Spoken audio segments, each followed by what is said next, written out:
Hello বন্ধুরা, আমি তোমাদের সামনে বাংলা বিষয়ের মডেল নাম্বার 4 বীরভূম জেলা স্কুলে যে সমস্ত প্রশ্নগুলি এসেছে তার সমাধান আমি তোমাদের সামনে তুলে ধরেছি। ক্লাস 9-এর সমস্ত ছাত্রছাত্রীদের আমি জানাচ্ছি আন্তরিকভাবে শুভেচ্ছা। তো আজকে যাওয়া যাক কী কী প্রশ্নগুলো রয়েছে এবং তার সমাধান কি হতে চলেছে। তোমাদের প্রথম যে প্রশ্নটি রয়েছে, চন্দ্রনাথের দাদার নাম কি ছিল?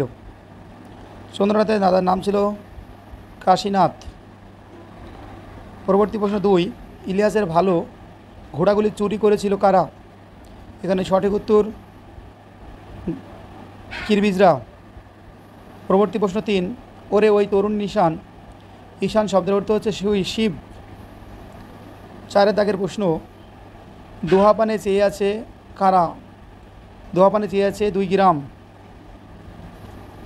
পরবর্তী প্রশ্ন আমি এখানে দেখে নিই পরবর্তী প্রশ্ন কি রয়েছে। ভুটানিয়ারা নিজেদেরকে যা বলে পরিচয় দেয় তা হচ্ছে পাহাড়নি। খ। 1-6 প্রশ্ন, নারীগড়ের রত্নবিশেষ ছিলেন মিসেস সেভিয়ার, অর্থাৎ ক।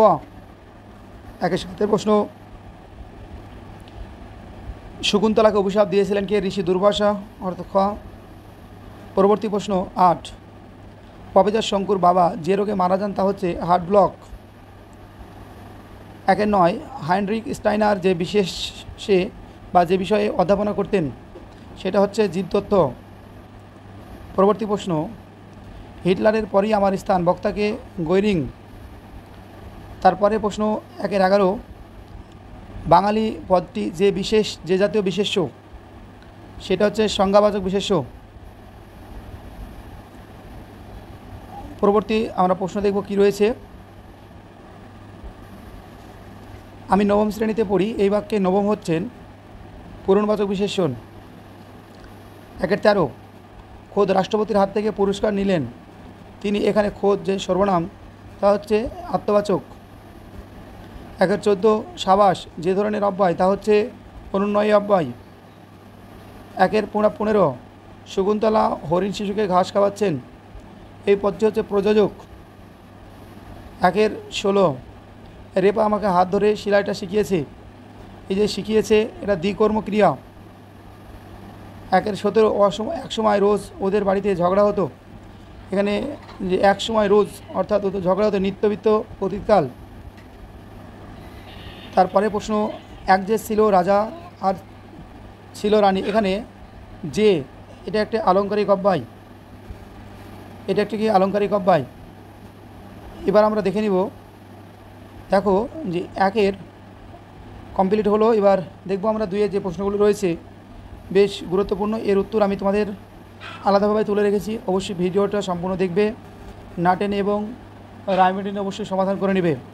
আশা করি তোমরা চ্যানেলটিকে সাবস্ক্রাইব করবে এবং কমেন্ট করবে। কোনো প্রশ্নের যদি ভুল মনে হয় স্যার এটা অবশ্যই কমেন্ট বক্সে জানাবে।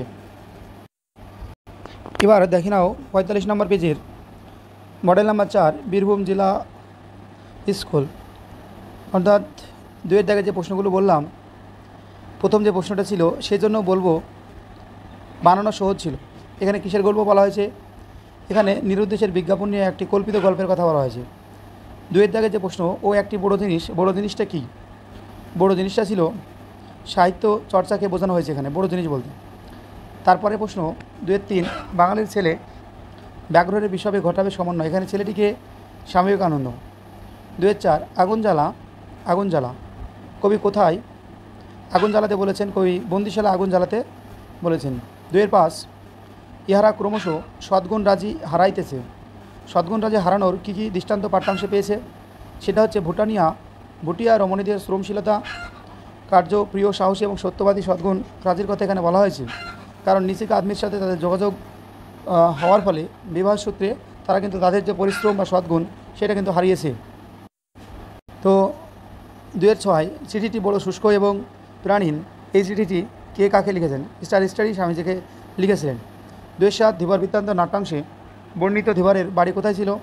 ধীবরের বাড়ি ছিল শুক্রাবতারে। হাইল হিটলার কথার অর্থ কী? হিটলার জিন্দাবাদ। খুবই ভালো প্রশ্ন। পরবর্তী প্রশ্ন, জার্মানির গুপ্ত পুলিশ বাহিনীর নাম কি? গেস্টাপো। অবশ্যই ইতিহাসে একটা প্রশ্ন।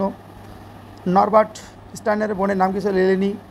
তারপরে প্রশ্ন রয়েছে, পদ শব্দ পদের পার্থক্য কী? অর্থবোধক ধ্বনি বা ধ্বনি সমষ্টি শব্দ, কিন্তু বিভক্তিযুক্ত শব্দ হচ্ছে পদ। পরবর্তী প্রশ্ন, রবীন্দ্রনাথ ছিলেন মূলত কবি, তাহলে চিহ্নিত পদ এখানে হবে পদ। ওকে, এখানে কী হবে? পদ হবে। পদ দুটি কী ধরনের বিশেষ্য? সংখ্যাবাচক বিশেষ্য। 2-13 সর্বনামের বিশেষণ ও সর্বনামীয় বিশেষণের পার্থক্য তুলে ধরতে দুটি বাক্যে বাক্যগত প্রয়োগ দেখাও এবং পদ দুটি চিহ্নিত করো। এখানে যে বিশেষণ পদ কোনো সর্বনাম পদের দোষ, গুণ, অবস্থা বা প্রকৃতি, সংখ্যা, পরিণাম, বর্ণ ইত্যাদি বোঝায় তাকে সর্বনামের বিশেষণ বলে। যেমন মূর্খ তুই কি জানিস।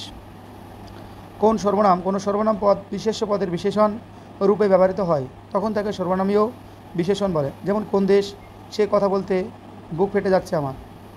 যৌগিক 2-14 যৌগিক ক্রিয়া কীভাবে গঠিত হয় উদাহরণসহ লিখো। একের অধিক ক্রিয়া নিয়ে তৈরি ক্রিয়াকে যৌগিক ক্রিয়া বলে। যেমন অমল একাই সব খেয়ে নিল। ভাত খেয়েছো কি? 2-15 ভাত খেয়েছো কি এবং কী খেয়েছো। এই যে বাক্য দুটি প্রথাগত পরিচয় কী হবে? কি কয়সে কি অব্যয় পদ এবং কয়দের কী হচ্ছে সর্বনাম পদ। তারপরে প্রশ্ন, ক্রিয়া বিশেষণ বলতে কী বোঝো এবং উদাহরণ দাও। এখানে সংজ্ঞাটা তোমরা দেখে নাও। উদাহরণ যেমন ছেলেটি দ্রুত দৌড়ায়। তারপরে প্রশ্ন, এবং লোকটি ধীরে হাঁটে। দুটো উদাহরণ আমি তোমাদের তুলে ধরেছি। সংখ্যাবাচক এই ক্রিয়া বিশেষণ বলতে কী বোঝো এই প্রশ্নটার। পরবর্তী প্রশ্ন 2-17 একটি করে বাক্যের প্রয়োগ দেখাও। নিত্য সম্বন্ধনীয় বা সাপেক্ষ সর্বনাম। এই যে প্রশ্নটি রয়েছে আর উত্তরটা হচ্ছে যে সয়ে সে রয়ে, এটা হচ্ছে নিত্য সম্বন্ধ সাপেক্ষ সর্বনাম। আর একটা রয়েছে যেমন কর্ম তেমন ফল সাপেক্ষ অব্যয়। তারপরে প্রশ্ন 2-18 পুরাঘটিত ভবিষ্যৎকে সম্ভাব্য ভবিষ্যৎ বলা হয় কেন? দেখো যে পুরাঘটিত ভবিষ্যতে ক্রিয়াটি অতীতের ভাব কিছুটা বহন করে, এই জন্য একে সম্ভাব্য অতীতকাল বলা হয়। তো এই ছিল আমাদের 2-18 প্রশ্ন। আশা করি তোমাদের অনেকটা উপকার আসবে। এবার দেখে নাও 3-এর দাগে যে প্রশ্নগুলো রয়েছে, এর প্রশ্নের উত্তরগুলো অনেকটা লেখালেখির ব্যাপার ছিল, সেই জন্য হয়তো ভিডিওতে উপস্থাপন করা হয়নি। আশা করি তোমরা পড়াশোনা যদি করে থাকো অবশ্যই তোমরা পারবে। তোমরা নিজে থেকে উত্তরগুলো করার চেষ্টা করো। বেশ গুরুত্বপূর্ণ প্রশ্ন রয়েছে, বেশ কিছু প্রশ্ন রয়েছে। পরবর্তী ভিডিও পাওয়ার জন্য অবশ্যই লাইক, কমেন্ট এবং শেয়ার করবে। তাছাড়া সাবস্ক্রাইব করতে ভুলবে না। রহমান টিউটোরিয়াল সেন্টারে তোমাদের ধন্যবাদ জানিয়ে এই ভিডিওটা শেষ করছি।